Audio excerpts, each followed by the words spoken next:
You doing all right? Yes, sir. How you doing? Is this your first time? Yes, sir. All right. Okay, everybody got the cameras ready? We'll go ahead and start. If you have questions, please raise your hand and we'll get you a mic.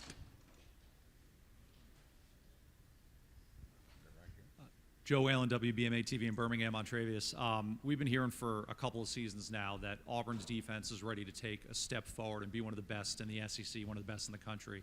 Why is this season different? I just feel like we're so much closer together as a team, and having our players that we got back, like Carl, you know, him being healthy, you know, we got depth on the D-line. We got experience in the back, like the DBs and all of that. And I just feel like we're such a close-knit group that anytime any man goes down or anytime any man goes out of the game, I just feel like the next person that steps up is just as good as the first person. Tom Menino, WVTM TV in Birmingham. I'm sure you hear it or see it on social media, hear it from the fans. There's some doubt about whether or not Gus Malzahn might be the right man to lead this program. Jay Jacobs, as the athletic director, has come out and expressed support for him and pretty much said that they have confidence in him. A, do you hear the talk about Gus Malzahn's situation? And B, why is he the right man to lead the Auburn program? Well, to answer question A, I haven't heard nothing about that part. But to answer question B, I mean, I feel like he's the right guy. You know, they brought him here for a reason, and he did well the first season. After that, you know, I put that on us as a defense. I don't think we hold offenses, you know, under enough points. So just with that being said, we need to get better as a defense, and I think this year we'll be better. Going right here in the middle.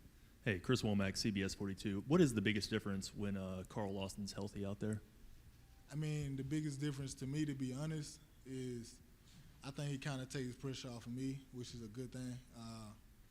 You know, every player, you know, sees their fair share of double teams and all that, but with me and him being there together, you know, we came in together. We're pretty close, and, you know, we've been playing a long time. And then now that we're back and it's our senior year, I just think both of us got a lot to prove. We've been working on a lot of stuff together and separately, and I just feel with both of us being here together, it's going to make the D-line better with both D-line leaders and team leaders. And at the end of the day, I just feel like we're going to have a good defense. Going to go right here. Steve Nissen, WEAR, Pensacola. Last year, you guys were the SEC favorite. This year, a little more under the radar. Do you like this scenario better coming into a season? I really do, because, you know, when I came here in 2013, which was my freshman year, Auburn was overlooked. We was not ranked at anything, defense or offense. So now I just really feel like it's that same scenario over again, you know, except this time I'm a senior. But I really feel like we can do the same thing. Back over here. Montravius, Tony Cornish, Jr., WTVY News 4 in Dothan. You jumped right into the fire in your scheduling this year. Talk about that, how you prepare for the ACC champions and the challenge that they possess in that quarterback that's oh so versatile. Well, everybody knows that Clemson's a great team. But right now, we're just focusing on Auburn and getting Auburn to be better. And I know they're working just like we're working. And when we meet each other on September the 5th, you know, we'll see what happens. Right here. Obviously, a lot of people are going to be talking about the quarterback race. How much do the guys on defense pay attention or even care about that? I really think we pay a lot of attention to it because, you know, if we're a great defense, we don't really need the offense to score, but, you know, every defense needs points if they have to get it themselves or if they need the offense to do it. So me as a player, I try to bond with the quarterbacks. I try to be one of their best friends, even though I play D-line, they play quarterback. I just try my best to, you know, give them all their attention and try to help them on anything I can help them with. And I just want whoever that gets that job, that wins that job, to take off and run with it. Back here. Hi, Tatum Everett, KTBS. You have a new defensive coordinator. This is a two-parter. First, new defensive coordinator. How's it going? under Kevin Steele? And then secondly, with his history at LSU, do you think that'll help y'all maybe stop Leonard Fournette this year? Well, to answer the first question, Coach Steele is a great guy. Right now, you know, we never played a game before, so we don't know how that's going to work. But we just feel as him coming in and putting his scheme in and us doing it to the best of our ability, I feel like we're going to play good on his scheme. And to answer the second question, I feel like that's not really on the coaches. That's more on the players. If you watch the game, you know, you can see it. We didn't play our best, and I just feel like this year it won't be the same. I mean, third defensive coordinator in the last 3 years. Continuity is something everybody always wants to have, but I guess it's hard to have in college football with coaches moving around so much. What's the dynamic been like for you and you guys adjusting to a new D coordinator once again, and I mean, and just trying to get adjusted to a new guy? Really, I just feel like since we had it happen one time and then the second time, now going to the third time, I really feel like it made it easier. Just knowing that, like, if you could do it once, you know you could do it again. So having a new coach and all our players are buying into it as a group, and I just feel like when we get out there on that field, we're going to do whatever Coach Steele has us to do and wants us to do.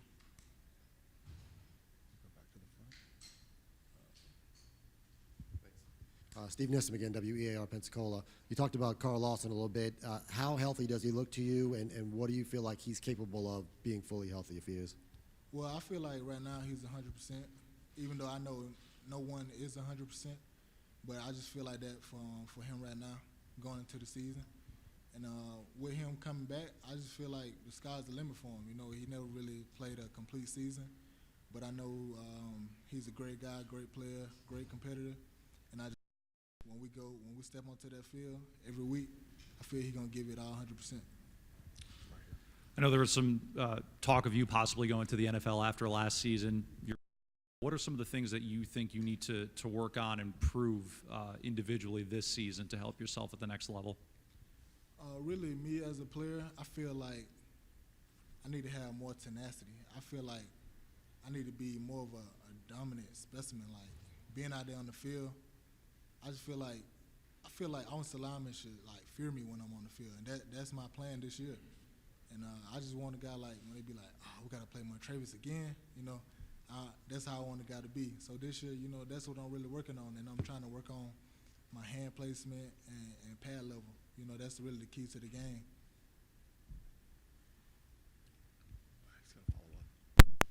Just as a follow-up to that, talking about that tenacity, especially now as a senior leader here, how much do you take it upon yourself to instill that type of a mindset in everybody else on the defense? I mean, really, I think it came natural. We came off a losing season, so and we also finished the season off pretty well, I think, as a defense. But then again, we got a new defensive coordinator, so we don't know. But at the end of the day, how we've been practicing, how we started off in the spring, I feel like the sky's the limit. And when we put those pads back on, I think we're going to do what we have to do. Montravius, has the team established when you get together amongst yourselves? Have you established any team goals, any mantras you want to personally carry into this season to get the swag back at Jordan here? Really, our big thing this year for the whole team is to earn it, and that's to earn everybody respect, from coach to player to scout teamer to the reporters to everybody. Like, as long as we go out here, offensively we execute, and defensively we execute, I think we'll do that. Here in the middle. Hey, Montravius, growing up, how much of an impact did your mother have on you, both on the field and off? Really, the reason I play this game is for my mother. I mean, I love my mother to death. And actually, to say something, today is my mother's birthday. I would like to wish my mama a happy birthday. Really, if it weren't for her, I don't know where I would be. I do this game for her. I love this game. And she's my biggest critic, my biggest fan. And I don't know, it's hard to explain, you know. Your mother brings so much to you.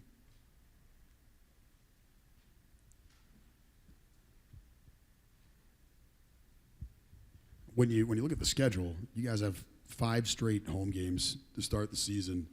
I know every football player says they don't want to look ahead, but I imagine that would be a real comfort level knowing that you guys get to kind of really take a lot of time before we head out on the road and play some games that you're near, get some confidence. Right. I think that's a good thing. You know, everybody wants to win at home. I think everybody, most of the time, plays their best at home. So if we come out with those 5 games and playing our best, I just feel like the sky's the limit, you know, going away. And as long as we keep that head of steam, I think we'll be okay.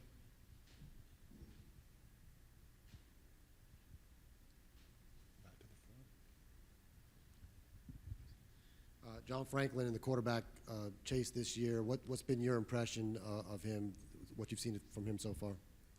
John Franklin? Well, you know, I'm pretty sure all of y'all know he's a very fast guy, very, very elusive. But one thing about him that I really think that stands out is every time I see him, anywhere, every time I see him, he's working. Like, when I go in the weight room, I work out at 6 o'clock. He's in there, he's working. I come back, he's in there, he's working. He got the receivers. So I just think right now he's bringing leadership to the team, you know, just having all those guys out there together, and they just building a bond. So, you know, when it comes out of game time, whoever that starting quarterback may be, you know, they're going to be ready.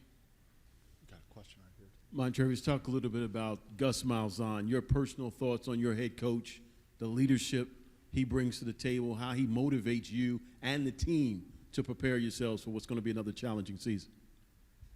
Really, I just feel like, you know, every year teams set their goals. And right now our goals is take it one day at a time. And that's our mindset, and that's what he told us to have. So really we just take it one day at a time, get better at practice, and then get better at the next practice and head to the game and try to get better at the game and try to win every game we can. Right here. Have any of the quarterbacks in your mind separated themselves as far as just taking ownership of the team and taking on a strong leadership position? Well, actually, I feel like all the guys been working. I see Sean from time to time. He's been working. He's been getting better with his footwork. He's been getting better with his accuracy. Seeing Jeremy, he's been trying to become a better runner, more accurate. And like I said, John, you know, he always in there throwing with somebody or throwing with nobody. It don't even matter. I actually seen him working out with Michael Vick, you know, over the break. And I just think that's a great thing, you know, to learn from a veteran who is already, you know, been one of the best guys ever to play the game. Any other questions? Okay, back to the front. Yeah, Montravius, your impressions of SEC Media Days, all the cameras, all the attention, the spotlight, how do you feel? Well, when I first came in, I felt kind of nervous, all these cameras out here.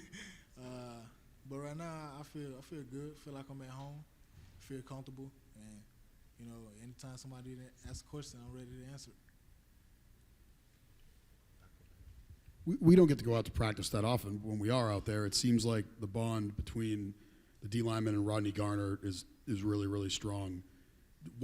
How would you describe the bond that you guys kind of have with Rodney? And it certainly seems like he's pretty intense out there as well. Yeah, and with him being like that, that just brings us closer together. Because, you know, with his coaching style, you know, sometimes you got to tear a player down to build them back up, you know, to be the best that they can be. So us as leaders and players, their peers, that helps them a lot, you know, so they can grow and be better as a player.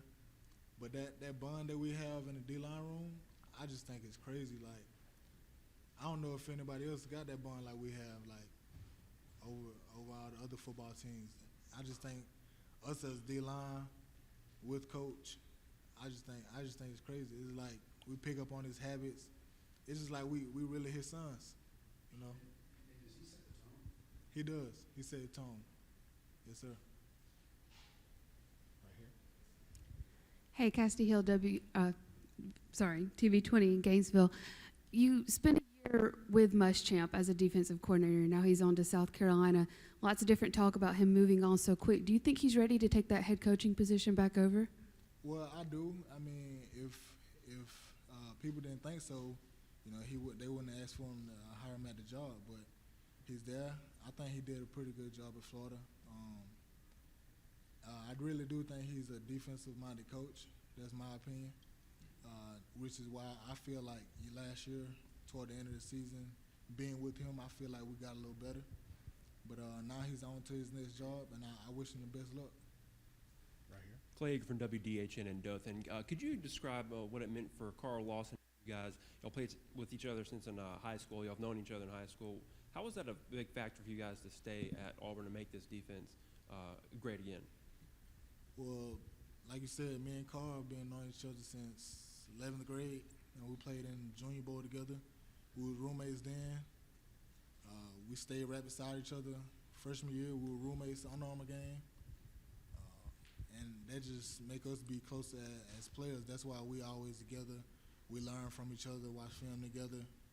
And that just helps us make everybody else better around us, you know, from knowing what we know, and now some of the old heads on the team, they just help us spread our wisdom to everybody else. Got time for 2 more questions?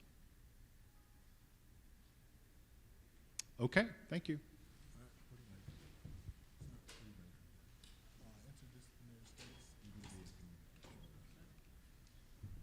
Actually, in interdisciplinary studies, you get to pick 3 emphases, and it's communication, coaching, and nonprofit. Thank you. Good luck. Sure. Yes, sir.